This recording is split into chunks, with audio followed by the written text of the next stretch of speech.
প্রিয় দর্শক, আসসালামু আলাইকুম। দর্শক, আপনাদের প্রীতি ও শুভেচ্ছা জানিয়ে শুরু করছি আমাদের আজকের প্রতিবেদন। তো দর্শক, আজকে আমরা এক অসহায় মেয়ের গল্প তুলে ধরব, যার নাম হচ্ছে তানিয়া। তানিয়ার বাবা মা কেউ নেই। তানিয়া শুধু ছোট একটা ভাই আছে। তানিয়া থাকে তার দাদির কাছে।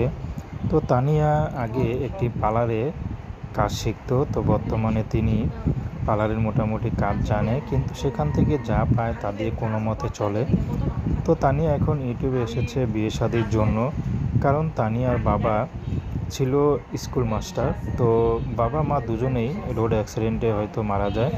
তো এই জন্য তানিয়া এখন তাদের চলাফেরা করতে খুবই কষ্ট হয়ে যায়।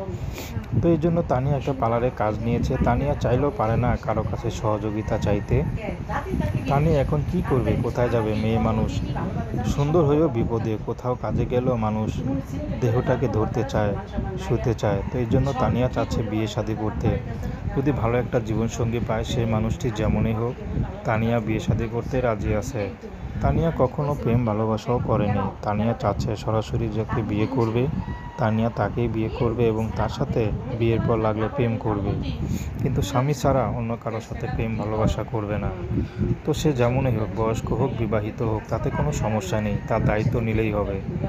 তো দর্শক, প্রেম ভালোবাসা, সাহায্য সহযোগিতা, বিয়ে শাদী করা একান্ত আপনাদের ব্যক্তিগত ব্যাপার। আসুন আমরা ৫ ওয়াক্ত নামাজ পড়ি, দেশের সেবা করি। আসসালামু আলাইকুম।